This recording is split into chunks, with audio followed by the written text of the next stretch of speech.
네, 안녕하십니까.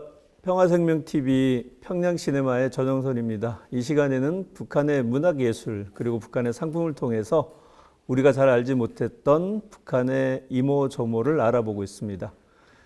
오늘은 북한의 소설 한 편을 준비했습니다. 김문창이라고 하는 작가의 열망이라고 하는 소설인데요.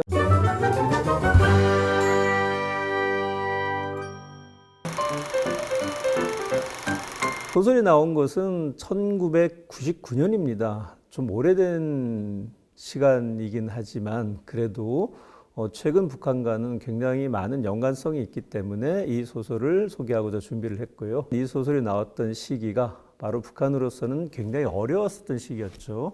고난의 행군 시기에 이 문제를 어떻게 극복할 것인가라는 문제가 제기됐었고요.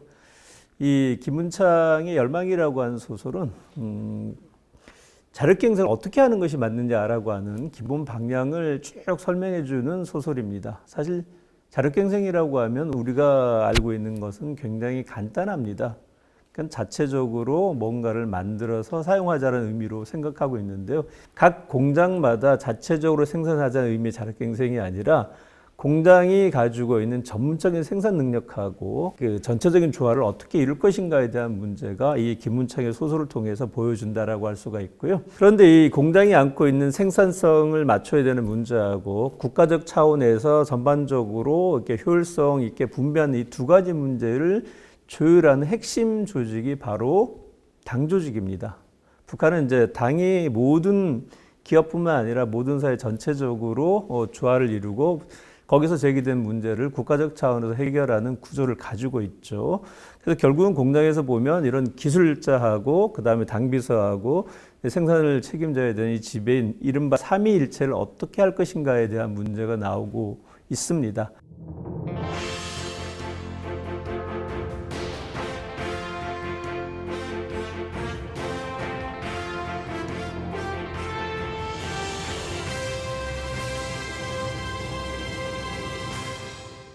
정확한 투쟁 방향과 임무를 명백히 재확정하며 실제적인 개선 대책을 마련하기 위하여 우리 당의 성스러운 역사에서 8번째로 되는 당 대회를 소집했습니다.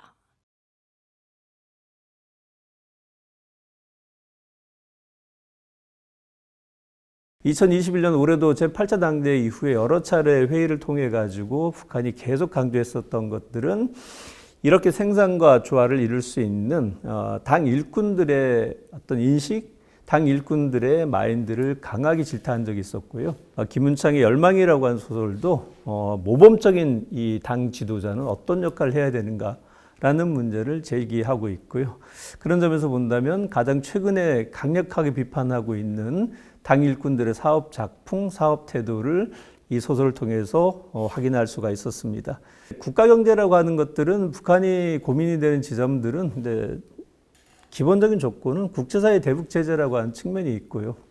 그렇게 돼서 생산을 만들어내고 경제활동을 해야 되는데 북한에서 모든 문제를 해결할 수 없기 때문에 부족한 부분들은 외부로부터 받아들여져야 되는 문제에 직면하게 되는 것이죠. 소설 배경이 됐던 것은 회납종합기계공장으로 나오는데요. 아마도 실제는 라남 종합기계연합소를 배경으로 한 것으로 그렇게 추정이 됩니다.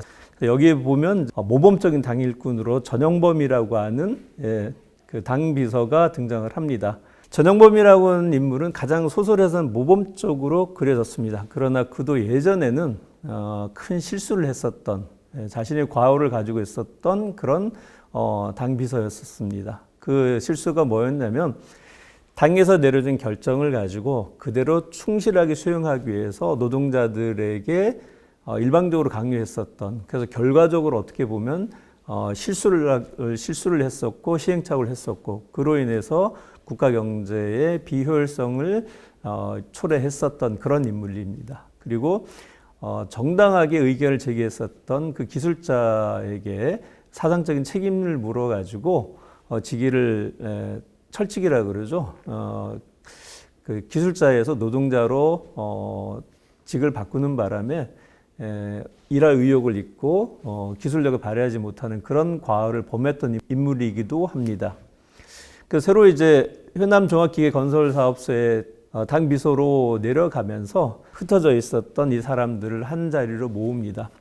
다시 한번 자체 기술을 가지고 설계를 이뤄내는데요. 이때 중요한 것은 해낼 수 있다는 신념과 더불어서 근본적인 생각 자체를 바꾸는 것. 그러니까 예전 생각에 사로잡혀서 기술에 의존하다 보면 이렇게 어쩔 수 없이 기술 사대주의에 빠질 수밖에 없다는 것을 보여주고 있고요. 그런 이 일을 하면서 하나하나 기술자들, 노동자들을 독려를 합니다. 그리고 스스로도 모범이 되죠. 결국 이런 그 당비서의 역할을 통해서 과업을 완수할 수 있도록 함으로써 삼위일체, 북한에서 생산에서 강조하고 있는 이 삼위일체가 잘 돌아갈 수 있도록 얘기를 이끌어 나가는 것이 메인 스토리입니다. 그런데 이런 그 삼위일체 반대편에 서 있는 인물이 등장하는데요. 조한과학기술총국 지도자로 있었던 간부가 내려와서 시차를 내려옵니다. 보통 북한 같은 경우에는 이제 지역에서, 당에서, 국가에서 굉장히 큰 과제가 주어지면 그 과제가 잘 진행되는지를 당에서 관찰을 하는데요. 기술자를 파견을 해서 현장의 어려운 점을 풀어주도록 합니다. 그런데 이 관료가 와서 했던 행동들이 다 노동자들의 삶과는 너무 차이가 나가지고 눈밖에 나게 됩니다. 식당에 와서 밥을 먹는데 도시락을 싸가지고 왔는데 그 도시락에 보면 호텔에서 만들어준 도시락을 가지고 꺼내놓고 먹으면서 노동자들이 먹는 식사를 하지 않는다거나 국가 전체적으로 가장 중요한 우선 과제들보다도 자기와 이해관계가 있는 단위에서 부탁한 것들을 먼저 해달라고 요청을 하는 이런 행태들을 보이게 되죠. 바로 그런 점들이 고위 관료로서, 간부로서 유람식 사업 태도를 살펴보고 지나가서 깊게 생활 속으로 들어가지 못하고 그냥 위에서부터 대충 살펴보고 그 다음에 당의 문제를 제기하고 사업을 완수하지 않으면 그것은 이제 사상성이 부족한 문제로 비판하는 이런 태도들이 잘못됐다라고 하는 것을 그대로 보여주고 있습니다. 결국은 이제 끝에 가서도 굉장히 노동자로부터 많은 질타를 받죠. 당신이 와서 한 것이 뭐가 있느냐. 당에서 그러라고 당신을 간부로 시켜줬고 간부로 이렇게 행세하도록 했느냐. 와서 대충 둘러보고 노동자들이 살고 있는 집도 한번 가보지도 않고 식당에서 노동자들이 먹는 밥도 먹어보지 않으면서 우선 과제로 먼저 당에서 중요하다고 얘기했던 것은 우리가 받았던 과업하고도 맞지 않는 이런 부분들을 어떻게 해결할 것인가라는 문제를 제기를 합니다. 이런 비판을 통해서 노동자들과 그 다음에 이제 기술자들을 하나하나 다 일깨워 나가는 과정들이 소설에서 보여주고 있는데요. 소설이 얘기하고 있는 주제인 열망이라고 하는 것은 우리가 어떤 목적을 가지고 어떻게 사회를 만들어줘야 될 것인가, 그리고 우리 시대에 제기됐었던 자력갱생, 강고분투라고 하는 것을 어떤 방식으로 돌파해야 될 것인가라고 하는 것을 보여주는 것은 바로 열망이라고 하는 것들이죠.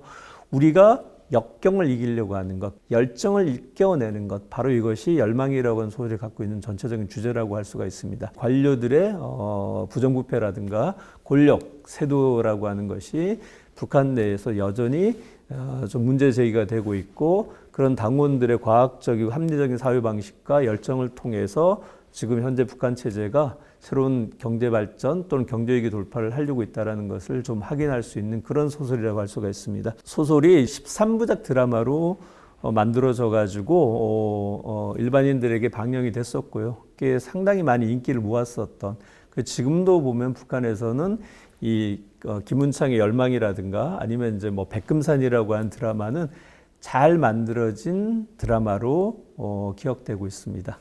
그래서 오늘 이 시간에는 북한에서 자력갱생이라고 하는 문제를 어떻게 고민하고 있고 그 고민을 풀어나가기 위해서 당 관료들이 어떻게 행동해야 되는지를 보여주는 소설 김문창에 대한 이야기를 준비했습니다.